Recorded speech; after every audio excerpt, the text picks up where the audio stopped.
section of the how, I'm talking about how to change an old habit and form a new one. I just want to make it very practical, because these are things that I teach. I work with my clients in sessions. So remember, like I said, you can always book a session and let's just work around it, make it you-centered, work out a plan that is suitable for you. I'm just sharing general principles that I know always work. So if you know that you're in the habit of you have a habit of waking up in the morning and maybe you don't like water, and we know that water is good for you. If I didn't mention it in the previous how, in this episode, please do a lot of water. Your body is 70% of water. You saw me in the previous video taking water. Your body is 70% water. Don't be in the habit of denying your body what it needs to function. It's like putting a fish out of water. You're not living in it, but you are it. You are water. So instead of feeding your body what is not good for it, please drink water. And then aside from just drinking water, the quality of the water and the quantity is also important. So the quality of the water, there is actually water that is not good for your body. It actually puts in toxin for you. But one of the things I advise, warm lemon water is, people say, lemon is ew, I don't like lemon. Please just try it. What it does is it brings your body into an alkaline state that reduces the toxic level, puts it in the pH that is suitable for the body to be healthy. Because once your body is acidic, it has a lot of toxins. Some of all these germs and bacteria and viruses thrives in it, and your cells actually die, and then they become cancerous because they revolt against you when so these are lifestyle changes. We're talking about the how, right? Now, how do you change a habit? You know that you're in the habit of waking up and not taking water, or you don't even have that habit at all of drinking water. You just, once you're thirsty, the first thing you want to reach out to is for soda or something. One of the things that I encourage my clients is to replace and hide. Replace and hide. So you have a fridge in your room, or you have a fridge in the office, or there is this shop where you can always buy sweets or candy. You just have a change of 20 naira or 13 or 50 cents or Kenyan shillings I'm trying to get, or maybe 10 rand or something, and you just have a little change, and you walk to that shop and you pick it up, you buy it. It's handy, it's easy, it's accessible, it's noticeable. What I'm talking about is replacing and hiding. Hide it.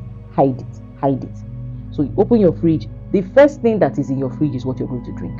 The first thing that is in your fridge is what you're going to take.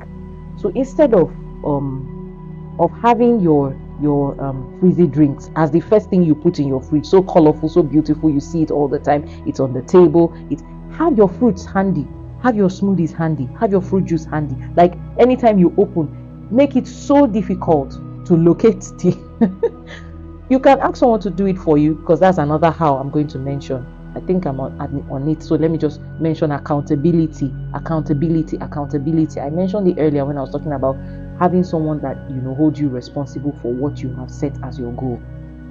Be accountable. But before you find someone, or while you are at it, you also have to be accountable to yourself. Remember, be accountable to your why, be accountable to your reason, be accountable to the purpose that you are embarking on this journey in the first place. And don't let it be that you're embarking on the journey for a short term, be it for a long term. Maybe someone insulted you, or someone body shamed you. Oh, look at you, you're looking so chubby, you're so fat, you're so big. Can't you be like this? Can't you be like him? Can't you be like her? And all that. But don't do that. So be accountable to yourself, and then you hide those things. Hide those things that you are looking at constantly. You're constantly looking at the fizzy drink, and you're telling yourself, oh, I don't want to yield to the temptation of taking this kind of malt drink, or I don't want to yield to the temptation of taking. Why not hide it or give it out? That's something I do. I try to just make sure that I give it out to someone. I don't mean giving what is bad for someone, because it's bad for you. It's my own way of making sure that it is not available to me. So I know the portion of, probably, let me say, fizzy drink that I have to take, and I insist on, okay, I have this, serve them or give it out, or outrightly don't even take them, don't have it. So I may come and visit you and you ask, what do you want me to serve you? The first thing I will ask you to give me is water.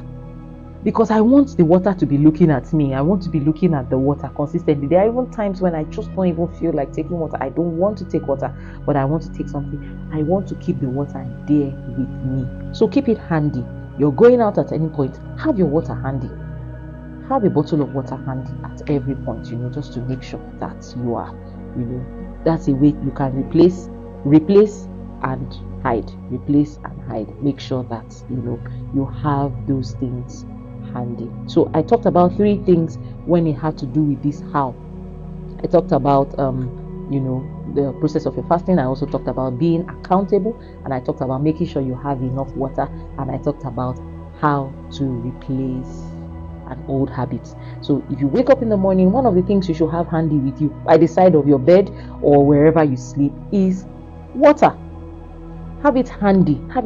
Take it, drink it, enjoy it, love it, for what it is. Water, it is life. So please, that's something. I know this video has been of help to you. Encourage us by clicking the like button. Also share with your loved one and click the notification bell. Subscribe for more info.